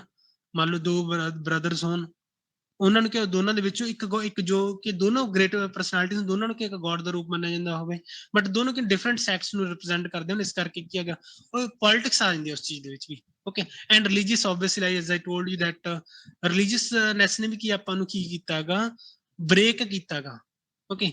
we do not feel spirituality when an azan is going on, ਜਦੋਂ ਮੁਸਲਿਮ ਦੀ ਅਜ਼ਾਨ ਹੁੰਦੀ ਹੈਗੀ, ਤੁਸੀਂ ਉਦੋਂ ਤੁਹਾਡੀ ਸਪਿਰਿਚੁਅਲਿਟੀ ਨਹੀਂ ਜਾਗਦੀਗੀ, you do not feel religious at all, okay. ਸਮਝ ਆ ਰਹੀ ਹੈ ਨਾ ਵੀ ਗੱਲ? ਤਾਂ ਇਸ ਤਰੀਕੇ ਨਾਲ ਕੀ ਹੈ ਵੀ ਜੋ ਆਪਾਂ ਸੋਸ਼ਲੀ ਬਾਉਂਡ ਕਰ ਦਿੱਤਾ ਗॉड ਨੂੰ, so there must be a conversion from doubt to faith. ਸੋ ਜਿਹੜਾ ਇੱਕ ਡਾਊਟ ਹੈਗਾ, ਜੋ ਪਹਿਲਾਂ ਅਰਲੀਅਰ ਕਿ ਤੁਹਾਨੂੰ ਡਾਊਟ ਹੁੰਦਾ, ਉਸ ਤੋਂ ਕੀ ਤੁਹਾਨੂੰ ਕਨਵਰਟ ਕਰਕੇ ਕੀ ਹੈਗਾ ਫੇਥ ਵੱਲ ਲਿਜਾਇਆ ਜਾਂਦਾ ਹੈਗਾ, okay. So nature, it is a living and luring garment of God. So God ਦਾ ਕੀ ਹੈ ਗਾਰਮੈਂਟ ਕੀ ਹੈਗਾ, ਉਹ ਨੇਚਰ ਹੈਗਾ, okay. So ਜੋ ਨੇਚਰ ਹੈ ਤੁਸੀਂ ਇਸ ਨੂੰ ਤਾਂ ਦੇਖ ਪਾ ਰਹੇ ਹੋਗੇ, all the natural elements you praise, you enjoy their beauty, and it is a living and luring garment of God, ਜਿਹੜਾ ਕਿ ਅਟਰੈਕਟ ਕਰਦਾ ਤੁਹਾਨੂੰ, but you cannot see beyond it. ਤੁਸੀਂ ਨੇਚਰ ਨਹੀਂ ਦੇਖ ਸਕਦੇ, but you cannot see the God. ਤੁਸੀਂ God ਨੂੰ ਨਹੀਂ ਦੇਖ ਸਕਦੇ, ਹੈ ਨਾ? So body, it is a garment which clothes the soul. ਇਸੇ ਤਰੀਕੇ ਨਾਲ ਕਿ ਆਪਣੀ ਜੋ ਬੋਡੀ ਹੈ, ਇਹ ਵੀ ਕੀ ਇੱਕ ਗਾਰਮੈਂਟ ਦੇ ਤੌਰ ਤੇ ਸਰਵ ਕਰ ਦੇਗੀ, ਜਿਹੜੀ ਕਿ ਆਪਣੀ ਸੋਲ ਨੂੰ ਕੀ ਹੈਗੀ ਕਵਰ ਕਰਦੀ ਹੈਗੀ, ਓਕੇ। ਸੋਲ ਨੂੰ ਕੀ ਕਲੋਥ ਕਰਦੀ ਹੈਗੀ। ਸੋ ਵੇਰੀਅਸ ਕਲੋਥਸ ਦੇ ਸਿੰਬਲਾਈਜ਼ ਵੇਰੀਅਸ ਪ੍ਰੋਫੈਸ਼ਨਸ, ਜੋ ਆਪਾਂ ਡਿਫਰੈਂਟ ਕਲੋਥਸ ਪਹਿਨ ਦੇਂਗੇ, ਦੇ ਆਲ of them, they symbolize various professions. We all have different jobs to do. Nature ਕੀ ਹੈ, ਜਿਹੜਾ ਕਿ ਖੁਦ ਇੱਕ ਤਰੀਕੇ ਦਾ ਕਲੋਥ ਹੈਗਾ, ਜਿਹੜਾ ਕਿ ਗॉड ਦਾ ਕਲੋਥ ਹੈ, ਇਹਦੇ ਖੁਦ ਦੇ ਅਲੱਗ ਜੌਬਸ ਨਹੀਂ ਹੈ, ਹਨਾ? ਇਹਦਾ ਕੀ ਖੁਦ ਅਲੱਗ ਦਾ, ਇਸਦਾ ਅਲੱਗ ਪ੍ਰੋਫੈਸ਼ਨ ਹੈ, ਆਪਣੀ ਬੋਡੀ ਦਾ ਕੀ ਅਲੱਗ ਤੋਂ ਪ੍ਰੋਫੈਸ਼ਨ ਹੈ, ਓਕੇ। ਐਂਡ ਸੋਸਾਇਟੀ ਦਾ ਕੀ ਅਲੱਗ ਤੋਂ ਪ੍ਰੋਫੈਸ਼ਨ ਹੈ, ਜਿਹੜੇ ਕਿ ਆਪਾਂ ਨੂੰ ਦਿੱਤੇ ਗਏ ਨੇ। So clothes they serve as barriers between the appearance and reality. ਸਮਝ ਆਈ ਵੀ ਹੁਣ ਗੱਲ? ਇਸ ਪੁਆਇੰਟ ਤੋਂ ਤੁਹਾਨੂੰ ਕਲੀਅਰ ਹੋ ਜਾਣਾ ਚਾਹੀਦਾ ਹੈ ਕਿ ਜੋ ਐਕਚੁਅਲੀ ਨਜ਼ਰ ਆ ਰਿਹਾ ਆਪਾਂ ਨੂੰ, ਉਹ ਤੇ ਜੋ ਰਿਐਲਿਟੀ ਹੈ, ਜੋ ਅਸਲੀਅਤ ਹੈ, ਉਸ ਦੇ ਵਿੱਚ ਬਹੁਤ ਸਾਰਾ ਡਿਫਰੈਂਸ ਹੈ, okay. We cannot see the broader image, we cannot see the whole reality, okay. So ਇੱਕ ਤਰੀਕੇ ਨਾਲ ਤੁਸੀਂ ਮੰਨ ਲਓ ਇੱਕ ਐਪਲ ਹੈ, ਐਪਲ ਦਾ ਇੱਕ ਪੀਸ ਹੀ ਦੇਖ ਪਾ ਰਹੇ ਹੋਗੇ, you are not able to see all of it, you are not able to see the whole of it। ਮੰਨ ਲਓ ਇੱਕ ਐਪਲ ਹੈ, ਉਸਨੂੰ ਟਰੁੱਥ ਦੇ ਨਾਲ ਕੰਪੇਅਰ ਕਰ ਲਓ, ਸੋ ਟਰੁੱਥ ਦਾ ਤੁਸੀਂ ਕੀ ਇੱਕ ਛੋਟਾ ਜਿਹਾ ਐਸਪੈਕਟ ਦੇਖ ਪਾ ਰਹੇ ਹੋਗੇ, you are not able to see the whole of truth, okay। So appearance ਤੇ ਰਿਐਲਿਟੀ ਦੇ ਵਿੱਚ ਬਹੁਤ ਜ਼ਿਆਦਾ ਡਿਫਰੈਂਸ ਹੈ। So soul, it is the ultimate truth. Soul ਹੈ ਜੋ ਆਪਣੀ ਸੋਲ ਹੈ, ਜੋ ਆਪਣੀ ਆਤਮਾ ਦੀ, it is the ultimate truth according to the author, okay. ਇਹ ਕੀ ਹੈਗੀ ਜਿਹੜੀ ਚੀਜ਼, because it is everlasting, and ਇਹ ਕੀ ਹੈ ਕਿ ਹਮੇਸ਼ਾ ਦੇ ਲਈ ਹੈ, ਓਕੇ। So body, it is an illusion. Body ਕੀ ਇੱਕ ਤਰੀਕੇ ਨਾਲ ਤੁਹਾਡਾ ਭੁਲੇਖਾ ਗਾ, ਜਸਟ ਐਜ਼ ਗੀਤਾ ਦੇ ਵਿੱਚ ਤੁਹਾਨੂੰ ਲਿਖਿਆ ਹੋਣਾ ਨਾ, ਗੀਤਾ ਵਾਲਾ ਉਹ ਆਈਡੀਆ ਮੇਰੇ ਯਾਦ ਆ ਰਿਹਾ ਹੈਗਾ ਕਿ ਉਸਦੇ ਵਿੱਚ ਇਹ ਵਾਲਾ ਆਈਡੀਆ ਦਿੱਤਾ ਕਿ ਜਿਹੜੀ ਚੀਜ਼ ਨੂੰ ਤੁਸੀਂ ਮੌਤ ਸਮਝਦੇ ਹੋਗੇ, ਉਹੀ ਜੀਵਨ ਆ ਤੁਹਾਡਾ, because after dying you will be able to enter that mainstream of ultimate truth। ਜੋ ultimate truth ਹੈ, ਉਸਦੀ ਮੇਨ ਸਟਰੀਮ ਦੇ ਵਿੱਚ ਐਂਟਰ ਹੋ ਜਾਓਗੇ, ਬਿਕੋਜ਼ ਜੋ ਸਪਿਰਿਟ ਹੈ, it is also part of God. ਉਹ ਗॉड ਦਾ ਪਾਰਟ ਹੈ, ਤਾਂ ਉਸਦੇ ਨਾਲ ਤੁਸੀਂ you will be able to one with them, one with him, ਹੈ ਨਾ? ਸੋ ਉਸਦੇ ਨਾਲ ਤੁਸੀਂ ਇੱਕ ਹੋ ਜਾਓਗੇ, okay. So in that sense body, it is just it is an illusion. ਇੱਕ ਤਰੀਕੇ ਨਾਲ ਇਲੂਜ਼ਨ ਹੈ, ਭੁਲੇਖਾ ਗਾ। ਆਪਣੀ reality, we are not a body, we are a ਸੋਲ, ਠੀਕ ਹੈ। ਜੋ ਆਥਰ ਕਹਿੰਦੇ ਨੇ ਕਿ ਆਪਾਂ ਬੋਡੀ ਨਹੀਂ ਹੈਗੇ, ਆਪਾਂ ਸੋਲ ਹੈ।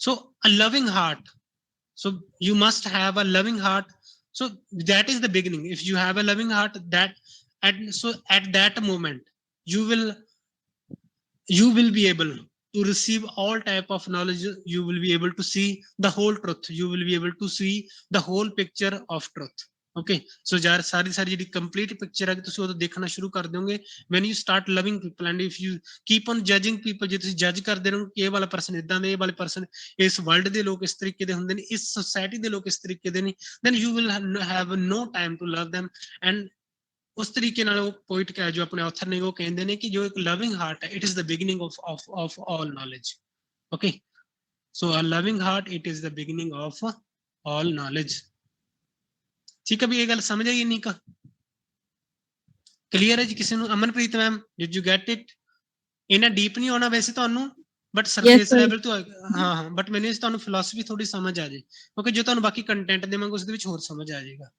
ਓਕੇ ਮੈਂ ਥੋੜਾ ਜਿਹਾ ਇੱਥੇ ਡਿਟੇਲ ਦੇ ਵਿੱਚ ਤੁਹਾਨੂੰ ਸਮਝਾਤਾ ਬਾਕੀ ਆਪਣੇ ਵਰਕਸ ਨੇ ਜਿਹੜੇ ਈਜ਼ੀਲੀ ਹੋ ਜਾਣਗੇ ਕਿਉਂਕਿ ਇਸ ਵਰਕ ਤੋਂ ਕੀ ਬਾਕੀ ਸਾਰੇ ਵਰਕਸ ਦੀ ਵੀ ਜਿਹੜੀ ਫਿਲਾਸਫੀ ਹੈ ਉਹ ਕੀ ਹੈਗੀ ਹੋ ਜਾਏਗੀ okay so in that sense ਉਹ ਕਹਿੰਦੇ ਜਿਹੜੇ ਆਥਰ ਨੇਗੇ he is against the modern ways of life modern ways of life ਦੇ ਉਹ against ਨੇ because ਜਿਹੜੇ modern ways ਨੇਗੇ ਇਹ ਕਿ ਇੱਥੇ ਜੋ ਮਟੀਰੀਅਲਿਜ਼ਮ ਹੈਗਾ ਉਹ ਕੀ ਹੈਗਾ ਇਨਕਰੀਜ਼ ਹੋ ਰਿਹਾ ਡੇ ਬਾਈ ਡੇ ਹੈਨਾ ਮਸ਼ੀਨੀਕਰਨ ਜ਼ਿਆਦਾ ਹੋ ਰਿਹਾ ਹੈ ਇੰਡਸਟਰੀਅਲਾਈਜੇਸ਼ਨ ਹੋ ਰਹੀ ਹੈਗੀ ਜਿਸ ਦੀ ਵਜ੍ਹਾ ਕਰਕੇ ਕੀ ਹੈਗਾ ਜੋ ਮਟੀਰੀਅਲਿਜ਼ਮ ਜਿਹੜਾ ਉਹ ਕੀ ਹੈਗਾ ਇਨਕਰੀਜ਼ ਹੋ ਰਿਹਾ and the only relationship between a man and man is of is the type of transactional one ਹੈ ਨਾ ਟ੍ਰਾਂਜੈਕਸ਼ਨਲ ਰਹਿ ਗਈ ਇੱਕ ਤਰੀਕੇ ਨਾਲ ਜਿਹੜੀ ਰਿਲੇਸ਼ਨਸ਼ਿਪ ਹੈ ਦੋਨਾਂ ਦੇ ਵਿੱਚ it is just a monetary relationship ਇੱਕ ਪੈਸੇ ਦੀ ਰਿਲੇਸ਼ਨਸ਼ਿਪ ਰਹਿ ਰਹੀ ਹੈ ਜਿਸ ਦੇ ਵਿੱਚ ਕਿ ਪੈਸੇ ਦਾ ਲੈਣ ਦੇਣ ਹੁੰਦਾ ਹੋਰ ਕੋਈ ਉਹਨਾਂ ਦੇ ਰਿਲੇਸ਼ਨ ਨਹੀਂ ਰਹਿ ਗਿਆ ਹੈਗਾ okay so he says that the saddest sight ਤੁਹਾਡੀ ਆਪਣੀ ਸੋਸਾਇਟੀ ਦੇ ਲਈ ਕੀ ਹੋਏਗਾ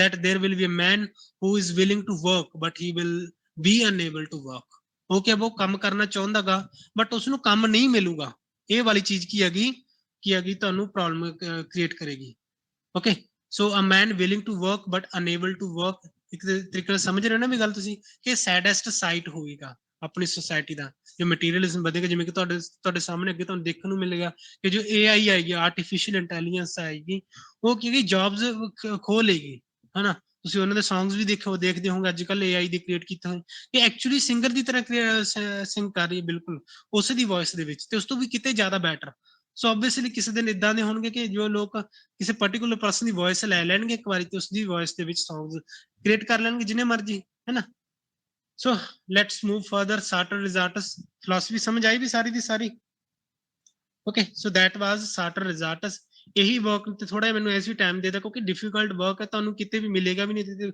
ਕੋਈ ਵੀ ਕੰਟੈਂਟ ਇਸ ਕਰਕੇ ਮੈਂ ਕਾਫੀ ਰੀਡ ਕੀਤੇ ਸੀ ਇਸ ਦੇ regarding so then we have the French Revolution a history which was published in 1837 है ना 1837 एक्चुअली रिकॉर्डिंग का जो साइन है ऊपर आ रहा है मैंने नजर नहीं आ रहा so it is in 3 volumes the Bastille the Constitution and the Guillotine so in that work he discusses the dangers of revolution so dangers the danger ਜੋ revolution ਦੇ dangers ਨੇਗੇ ਉਹ ਕੀ ਹੈਗਾ ਰਿਪਰੈਜ਼ੈਂਟ ਕਰਦੇ ਉਹਨਾਂ ਨੂੰ ਕਿਨੇ ਜਿਹੜੇ ਇਹਨਾਂ ਦੀ ਵਰਕ ਦੇ ਵਿੱਚ ਸ਼ੋ ਕੀਤਾ ਗਿਆ ਹੈਗਾ okay so this became the base of Dickens a tale of two cities you know ਇਹ ਵਾਲੇ ਆਥਰ ਇਸ ਲਈ ਵੀ ਇੰਪੋਰਟੈਂਟ ਹੈ because he influenced Elizabeth Gaskell and Charles Dickens ਜਿਹੜੇ ਗ੍ਰੇਟੈਸਟ ਨੋਵਲਿਸਟ ਨੇਗੇ ਇਸ ਏਜ ਦੇ ਵਿਕਟੋਰੀਅਨ ਏਜ ਦੇ ਉਹਨਾਂ ਨੂੰ ਵੀ ਇਹਨਾਂ ਨੇ ਟੋਟਲੀ ਕਾਫੀ ਤਰੀਕੇ ਨਾਲ ਇਨਸਪਾਇਰਡ ਕੀਤਾਗਾ ਤਾਂ ਤੁਹਾਨੂੰ ਇਸ ਨੂੰ ਸਮਝਣਾ ਜ਼ਰੂਰੀ ਹੈ ਜੇ ਤੁਸੀਂ ਚਾਰਲਸ ਡਿਕਨਸ ਨੂੰ ਵੀ ਈਜ਼ੀਲੀ ਸਮਝਣਾ ਚਾਹੁੰਦੇ ਹੋਗੇ okay so I would say that French Revolution it is a monumental work okay because in that work he gave us the minute details of the French Revolution he also showed its bad aspects as well and mainly his work it deals with the bad aspects of that ਜਿਹੜੀ French Revolution ਹੋਈ ਸੀ ਨਾ ਉਸਦੇ ਜੋ bad aspects ਨੇ ਕਿ ਜੋ that there is a lot of bloodshed man is shedding the blood of another man ਹੈ ਨਾ ਇੱਕ ਪਰਸਨ ਦੂਸਰੇ ਦਾ ਬਲੱਡ ਸ਼ੈਡ ਕਰ ਰਿਹਾ and the countries are becoming enemies okay and enmity is being created between the countries so what would we do with that type of liberty ਠੀਕ ਹੈ ਇਹ ਕਿਸ ਤਰੀਕੇ ਦੀ ਫੈਟਰਨਿਟੀ ਹੈਗੀ ਸੋ ਜੋ ਉਸਦੇ ਮੇਨ ਆਈਡੀਆ ਸੀਗਾ ਹਨਾ ਉਸਦੇ ਖਿਲਾਫ ਵੀ ਕੀ ਨੇ ਇੱਕ ਤਰੀਕੇ ਨਾਲ ਇਹਨਾਂ ਨੇ ਐਕਸਪ੍ਰੈਸ ਕੀਤੇ ਸੀ ਆਪਦੇ ਥਾਟਸ ਫ੍ਰੈਂਚ ਰੈਵੋਲੂਸ਼ਨ ਦੇ ਵਿੱਚ ਓਕੇ ਵੀ ਸੋ ਇੱਕ ਤਰੀਕੇ ਨਾਲ ਡਰਾਈ ਐਂਡ ਡਸਟ ਜਿਹੜੇ ਕੀ ਹੈਗਾ ਫੈਕਚੁਅਲ ਡਿਟੇਲਸ ਨਹੀਂ ਹੈਗੇ ਇਸ ਦੇ ਸਿਰਫ ਤੇ ਸਿਰਫ ਕੀ ਹੈਗਾ ਇੱਕ ਤਰੀਕੇ ਨਾਲ ਇਹ ਆਪਣੇ ਤਰੀਕੇ ਨਾਲ ਇਹ ਕੀ ਹੈਗੇ ਇੱਕ ਵਰਕ ਹੈਗਾ ਮੋਟੀਵੇਸ਼ਨਲ ਵਰਕ ਹੈਗਾ, ਜਿਹੜੇ ਕਿ ਖੁਦ ਦੇ ਆਈਡੀਆਜ਼, ਜਿਹੜੇ ਡਿਫਰੈਂਟ ਆਈਡੀਆਜ਼ ਕਿਨੇ ਲੈ ਕੇ ਆਉਂਦਾ ਗਾ, ਜਿਹੜੇ ਇੱਕ ਨਿਊ ਤਰੀਕੇ ਨਾਲ, okay, which gives us a new perception of French revolution. French revolution ਦੇ ਕੀ ਇੱਕ ਆਪਾਂ ਨੂੰ ਨਵੇਂ ਤਰੀਕੇ ਦਾ ਜਿਹੜਾ ਉਹ ਦੇਖਣ ਨੂੰ ਮਿਲਦਾ ਉਸਦਾ, ਠੀਕ ਹੈ ਵੀ, ਜੋ ਕੀ ਹੈਗਾ ਐਸਪੈਕਟ ਪਰਸਪੈਕਟਿਵ ਆਪਾਂ ਨੂੰ, ਠੀਕ ਹੈ ਵੀ। ਸੋ ਇਹ ਚੀਜ਼ ਧਿਆਨ ਚ ਰੱਖਣੀ ਹੈ ਵੀ ਐਕਚੁਅਲੀ ਕਈ ਵਾਰ ਕੁਐਸਚਨ ਆ ਵੀ ਚੁੱਕਿਆ that what inspired which of the following works inspired A Tale of Two Cities by Charles Dickens. So or which work which works served as the base for Dickens A Tale of Two Cities. So that is the French Revolution. You must remember the publication date as well. Okay we, so publication date ਵੀ ਤੁਸੀਂ ਇਸ ਦੀ ਯਾਦ ਰੱਖਣੀ ਆ। History important work ਇਸ ਦੇ surface level ਤੇ, ਜੇ ਤੁਹਾਨੂੰ ਕੁਐਸਚਨ ਆਉਂਦਾ ਤੇ ਇਸ ਦੇ ਸਰਫੇਸ ਲੈਵਲ ਤੇ ਆ ਜਾਏਗਾ, ਓਕੇ, ਬਿਕੋਜ਼ ਡਿਟੇਲ ਚ ਕੁਝ ਵੀ ਨਹੀਂ ਆਏਗਾ। ਸਰ ਇਹ 37 ਹੈ ਔਰ 87 ਹੈ, ਦਿਖ ਨਹੀਂ ਰਿਹਾ। ਇਹ 37 ਐਕਚੁਅਲੀ ਮੈਮ, 87 ਨਹੀਂ ਹੋ ਸਕਦਾ ਐਕਚੁਅਲੀ।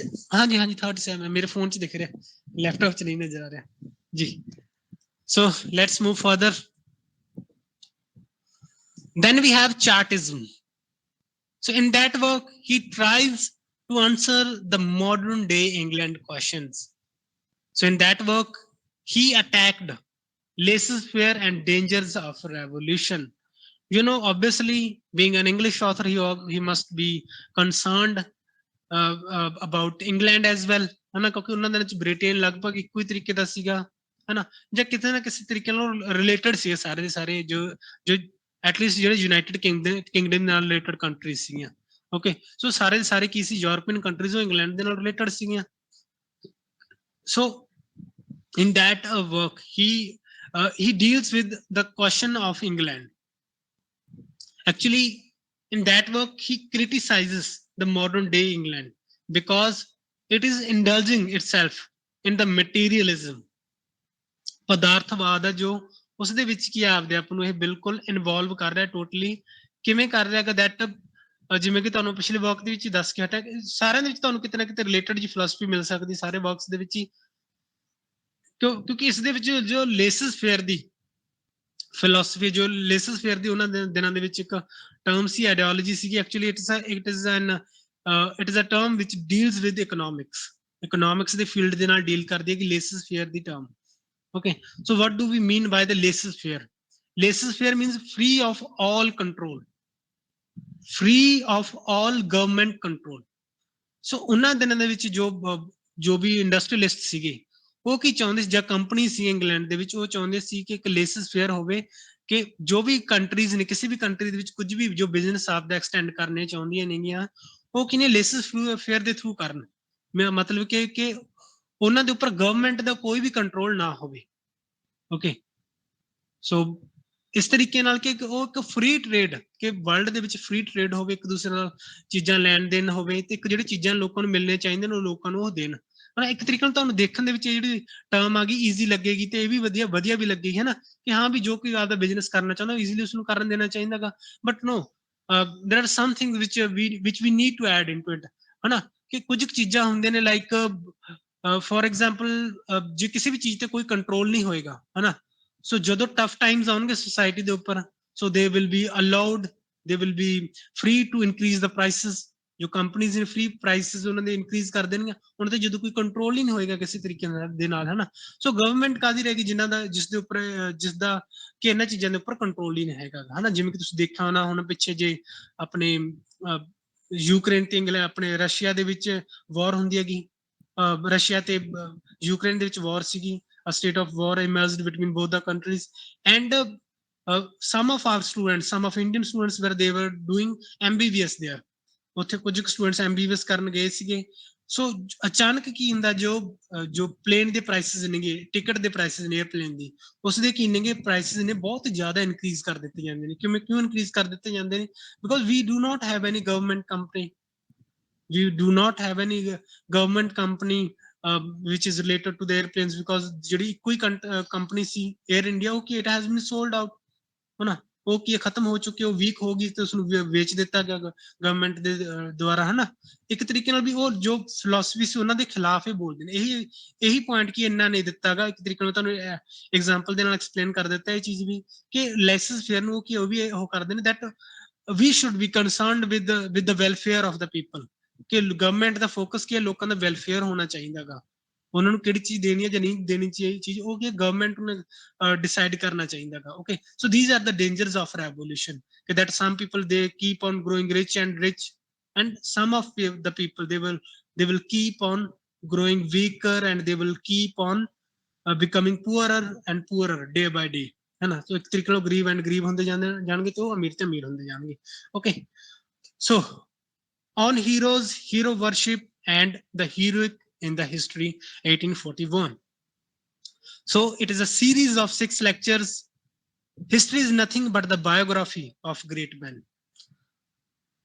ਇਹ ਵਾਲੀ ਲਾਈਨ ਵੀ ਦੇਖੋ, ਇਹ ਵਾਲੀ ਲਾਈਨ ਕੀ ਇਹਨਾਂ ਨੇ ਜੋ ਇਹਨਾਂ ਦੇ ਹੋਰ ਵਰਕ ਵੀ ਆਏਗਾ, ਮੇਰਾ ਖਿਆਲ ਹੈ ਕਿਹੜਾ ਵਾਲਾ ਵਰਕ ਸੀਗਾ ਉਹ ਅੱਗੇ ਆਏਗਾ, past and present I think, ਹਾਂ। ਸੋ ਉਸ ਵਰਕ ਦੇ ਵਿੱਚ ਕੀ ਹੈ, ਜਿਹੜੇ ਇਹ ਕੋਟ ਕੀ ਇਹਨਾਂ ਨੇ ਦਿੱਤੀ ਹੈ, ਇਸ ਦੇ ਵਿੱਚ ਵੀ ਕੀ ਸੇਮ ਕੋਟ ਦਿੱਤੀ ਗਈ ਹੈ ਕਿ ਇਹਨਾਂ ਦਾ ਆਈਡੀਆ ਸੀ that history is nothing but the biography of great men. ਇਹ ਮੈਂ ਤੁਹਾਨੂੰ ਐਕਸਪਲੇਨ ਕਰਦਾ ਚੀਜ਼, that there are some people who are original and they have original ideas and they change all the age with their ideas, with their notions. You can we can talk about Guru Nanak, ਹੈ ਨਾ, ਜਿਵੇਂ ਕਿ ਆਪਣੇ ਕੋਲ ਗੁਰੂ ਨਾਨਕ ਨੇ ਤੁਹਾਨੂੰ example ਦੇ ਦੇਣਾ that he was a great man obviously.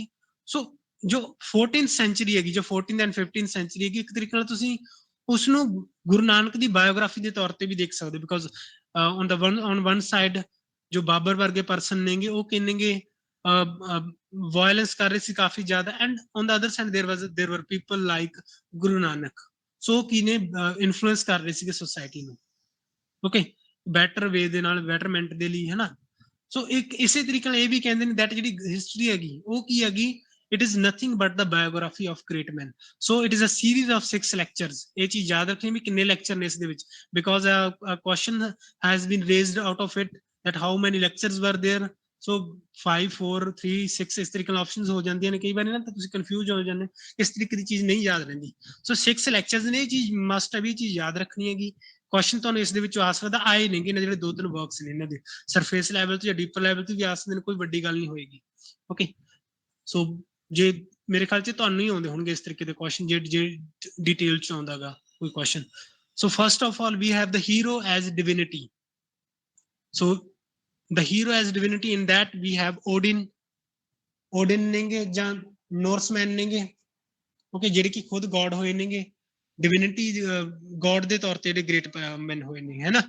ਉਹ ਕੀ ਨੇਗੇ, they also influenced the society in a way that they told us that God is one, ਹੈ ਨਾ। ਉਹ ਸਾਰੇ ਦੇ ਸਾਰੇ ਜਿਹੜੇ ਨੋਸ਼ਨਸ ਨੇ ਕਿਹਨਾਂ ਨੇ ਦਿੱਤੇ ਨੇ ਆਪਾਂ ਨੂੰ, ਇਹਨਾਂ ਨੇ ਦਿੱਤੇ ਨੇਗੇ, ਠੀਕ ਹੈ ਬਈ, ਸਮਝ ਆਈ ਗੱਲ। then the hero as prophet. So then hero as prophet ਕੀ ਨੇ, ਮੁਹੰਮਦ ਹੈ, ਜਿਸ ਦੇ ਵਿੱਚ ਜਿਹੜੇ ਕਿ ਨੇ ਇਸਲਾਮ ਰਿਲੀਜਨ ਹੈ ਉਸਨੂੰ ਕੀ ਹੈਗਾ, ਜਿਨ੍ਹਾਂ ਨੇ ਸ਼ੁਰੂਆਤ ਕੀਤੀ ਹੈਗੀ, ਦੈਟ ਜਿਹੜੇ ਉਹ ਹੁੰਦੇ ਨੇ ਗ੍ਰੇਟ ਮੈਨ ਹੁੰਦੇ ਨੇ, actually there is a light of inspiration among them, ਹੈ ਨਾ। And their voice is not actually their voice, the divine is speaking through them. So in that sense they open us the secret of universe. They open the secret of universe to us. Okay, so universe ਦਾ ਜਿਹੜਾ secret ਹੈ ਉਹ ਕਿ ਆਪਾਂ ਨੂੰ open ਕਰਦੇ ਨੇ। So in that sense you can call them the spiritual captains. So in that sense they interpret the message of God. So ਜੋ God ਦਾ message ਹੈ, because God is speaking through them, ਹੈ ਨਾ। It's not the Muhammad who is speaking, it is God actually who is speaking through Muhammad, ਹੈ ਨਾ। ਜਾਂ ਨਾਨਕ ਹੈ ਜੋ ਉਸਦੇ ਨਾਨਕ ਦੇ ਥਰੂ ਨਾਨਕ ਨਹੀਂ ਬੋਲ ਰਹੇ, ਨਾਨਕ ਦੇ ਥਰੂ ਗੋਡ ਬੋਲ ਰਹੇ, ਹੈ ਨਾ, ਬਿਕੋਜ਼ ਉਹਨਾਂ ਦੀ ਜਿਹੜੇ ਸੋਲਸ ਨੇ they have been possessed by the God. Okay, so ਇਹ ਕਹਿੰਦੇ ਨੇ ਕਿ ਜਿਹੜੇ ਗ੍ਰੇਟ ਮੈਨ ਨੇਗੇ ਉਹਨਾਂ ਦੀ ਬਾਇਓਗ੍ਰਾਫੀ ਹੈਗੀ। then the hero as poet, he says that poets, he places poets in warrior kings. poets ਕਿਹੜੇ ਨੇ ਵੀ ਮੇਨ ਡੈਂਟੇ ਐਂਡ ਸ਼ੇਕਸਪੀਅਰ ਨੇ, and priests and prophets as the ideals of mankind. He says that ਜਿਹੜੇ priest ਹੋਏ ਨੇ and ਪ੍ਰੋਫਟ ਹੋਏ ਨੇਗੇ ਉਹ Mankind ਦੇ ਆਈਡੀਅਲ ਹੋਏ ਨੇਗੇ, ਤੇ ਵਾਰੀਅਰ ਕਿੰਗਸ ਦੇ ਵਿੱਚ ਉਹ ਕਿੰਨਾਂ ਨੂੰ ਕੰਸੀਡਰ ਕਰਦੇ ਨੇ, ਪੋਇਟਸ ਨੂੰ ਕੰਸੀਡਰ ਕਰਦੇ ਨੇਗੇ। So he says that Dante and Shakespeare they are the saints of poetry because they gave us poetry, and poetry it has been with us. ਇਹ ਸਾਡੇ ਨਾਲ ਆ ਗਈ ਪੋਇਟਰੀ ਦੇ ਨਾਲ, ਪੋਇਟਰੀ ਹੈ ਕਿਉਂਕਿ ਜੋ ਜਨਮ ਤੋਂ ਤੁਹਾਨੂੰ ਜੋ ਲੋਰੀ ਸੁਣਾਈ ਜਾਂਦੀ ਹੈਗੀ ਮਦਰ ਦੁਆਰਾ, ਹੈ ਨਾ, ਸੁਣਾਉਣ ਦੇ ਲਈ ਉਹ ਵੀ ਕੀ ਹੈਗੀ ਪੋਇਟਰੀ ਦੀ ਫਾਰਮ ਆ ਗਈ। ਜੋ ਰਿਲੀਜਨ ਨੇ ਜਿੰਨੇ ਦੀ ਵਰਲਡ ਦੇ ਵਰਲਡ ਉਹ ਵੀ ਸਾਰੇ ਪੋਇਟਰੀ ਦੀ ਫਾਰਮ ਦੇ ਵਿੱਚ ਨੇ। ਤੇ ਐਂਡ ਤੇ ਜੋ ਵੀ ਤੁਹਾਡੇ ਲਈ ਪਾਠ ਵਗੈਰਾ ਜੋ ਵੀ ਤੁਹਾਡੇ ਫਿਊਨਰਲ ਵਗੈਰਾ ਕੀਤੇ ਜਾਂਦੇ ਨੇ ਸਾਰੇ ਦੇ ਸਾਰੇ ਰਿਲੀਜਨਸ ਦੇ ਵਿੱਚ ਉਹ ਵੀ ਕੀ ਨੇ ਪੋਇਟਰੀ ਦੇ ਨੇ। So in that sense poetry it accompanies you from its life to death, from your life to death it accompanies you. Okay, so by the end of this passage he feels proud that yes, Shakespeare is ours, Shakespeare ਸਾਡਾ and we produced him, we speak and think by him, because ਜੋ ਵੀ ਆਪਣੇ ਕੋਲ notions ਨੇ even you ਹੈ ਨਾ ਬਹੁਤ ਸਾਰੀ ਜਿਹੜੀ ਤੁਹਾਡੀ ਲਾਈਫ ਦੀ ਚੀਜ਼ਾਂ ਸਿਖਾਈਆਂ ਨੇ ਹਨ ਅਨਕੌਂਸ਼ੀਅਸਲੀ ਉਹ ਤੁਹਾਡੇ ਵਿੱਚ ਆ ਚੁੱਕੀਆਂ ਨੇ। ਹੋ ਸਕਦਾ ਉਹਨਾਂ 'ਚ ਬਹੁਤ ਸਾਰੀ ਚੀਜ਼ਾਂ ਤੁਹਾਨੂੰ ਸ਼ੇਕਸਪੀਅਰ ਨੇ ਦਿੱਤੀਆਂ ਹੋਣ ਹੈ ਨਾ। So we produced him, he says that we speak and think by him. Okay, so in that sense Shakespeare is a great author. Okay, so poets ਦੇ ਵਿੱਚ Dante and Shakespeare ਨੂੰ consider ਕਰਦੇ ਨੇ and he praises them. Okay, because ਜਿਹੜੇ man ਨੇ according to him there are of two types, ਦੋ types ਦੇ ਲੋਕ ਹੁੰਦੇ ਨੇਗੇ। one of them they are learners, ਜਿਹੜੇ ਕਿ ਸਿੱਖਦੇ ਰਹਿੰਦੇ ਨੇਗੇ ਸਿਰਫ ਤੇ ਸਿਰਫ ਲਾਈਫ ਦੇ, ਜਿਹੜੇ ਦੂਸਰਿਆਂ ਨੂੰ ਫੋਲੋ ਕਰਦੇ ਨੇ ਬਸ, ਜਿਹੜੇ ਕਿ ਨੇ ਤੇ ਦੂਸਰੇ ਕਿਹੜੇ ਹੁੰਦੇ ਨੇਗੇ they are the doer, that they are the doer ones, ਜਿਹੜੇ ਕਿ ਚੀਜ਼ਾਂ ਨੂੰ ਕਰਦੇ ਨੇਗੇ ਹਨਾ, ਕਰਕੇ ਸਿੱਖਦੇ ਨੇ। ਸੋ ਉਹਨਾਂ ਦੇ ਵਿੱਚ ਕੀ ਹੈ ਕਿ ਓਰੀਜਨੈਲਿਟੀ ਹੁੰਦੀ ਹੈ and without originality there is no man, ਤੇ ਓਰੀਜਨੈਲਿਟੀ ਤੋਂ ਬਿਨਾ ਕੋਈ ਵੀ ਬੰਦਾ ਨਹੀਂ ਹੁੰਦਾ। ਓਕੇ, ਸਮਝ ਆਇਆ ਵੀ ਗੱਲ ਇਹ। So then we have the hero as priest. So the priest to it is the kind of prophet, ਜਿਹੜੇ ਜੋ ਪ੍ਰੀਸਟ ਨੇ ਪੁਜਾਰੀ ਨੇਗੇ ਉਹ ਵੀ ਇੱਕ ਤਰੀਕੇ ਦੇ ਪ੍ਰੋਫਿਟ ਨੇਗੇ, because they have the light off inspiration and they can hear the voices from unseen heaven, ਜਿਹੜਾ ਹੈਵਨ ਨੂੰ ਆਪਾਂ ਦੇਖ ਨਹੀਂ ਸਕਦੇਗੇ। ਉਹ ਪ੍ਰੀਸਟ ਨੇਗੇ ਜਿਹੜੇ ਪੁਜਾਰੀ ਨੇਗੇ ਜਾਂ ਪਾਠੀ ਨੇਗੇ ਉਹ ਕੀ ਉਹਨਾਂ ਚੀਜ਼ਾਂ ਨੂੰ ਦੇਖ ਸਕਦੇ ਨੇਗੇ। ਓਕੇ, ਐਂਡ ਉਹ ਚੀਜ਼ਾਂ ਨੂੰ ਬੈਟਰ ਵੇ ਨਾਲ ਆਪਾਂ ਨੂੰ ਐਕਸਪਲੇਨ ਕਰਕੇ ਦੱਸਦੇ ਨੇ। For example Martin Luther and Knox, John Knox ਹੋਏ ਨੇਗੇ who led the movement of reformation in Scotland।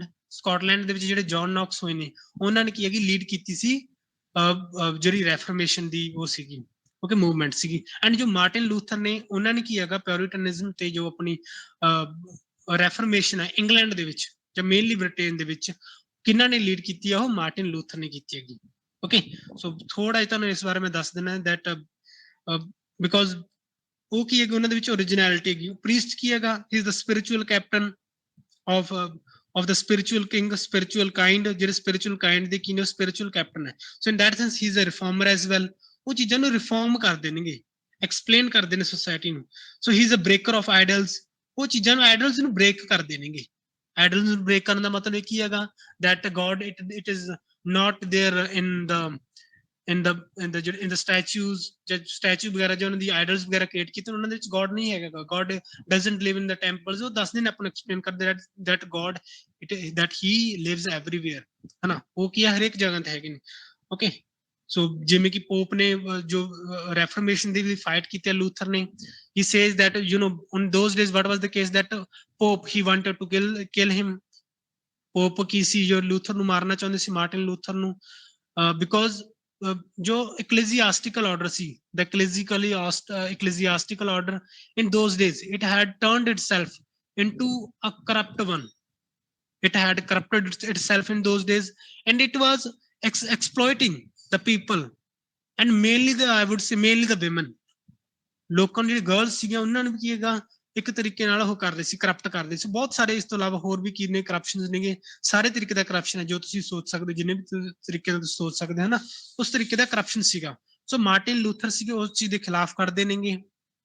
ਸੋ ਉਸਨੂੰ ਕੀ ਇੱਕ ਤਰੀਕੇ ਨਾਲ ਡੈਵਲ ਬੋਲਿਆ ਜਾਂਦਾ ਪੋਪ ਦੇ ਦੁਆਰਾ, but he says that it is not you who's going to decide that। okay, he says that you will burn in hell, they say that to Martin Luther, but he says that it is not you who is going to decide it, it is the God who is going to decide it। so ਇਹ ਚੀਜ਼ਾਂ God ਨੇ decide ਕਰਨਾ ਕਿ whether I'm going to hell or whether I'm going to heaven।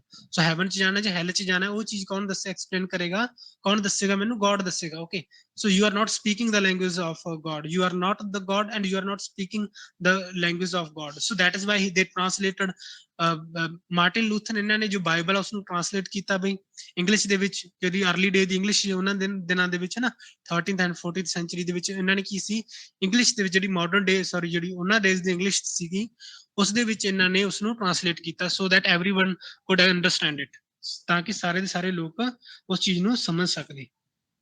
ਠੀਕ ਹੈ ਵੀ, because he ਬਲੀਵਡ that ਜਿਹੜੀਆਂ masses ਸੀ ਜਿਹੜੇ ਲੋਕ ਸੀਗੇ ਉਹਨਾਂ ਨੂੰ ਕੀ ਸੀਗਾ ਮਿਸਯੂਜ਼ ਕੀਤਾ ਜਾ ਰਿਹਾ ਸੀ ਉਹਨਾਂ ਦਾ ਸੋਸਾਇਟੀ ਜੋ ਪੋਪਸ ਦੇ ਦੁਆਰਾ।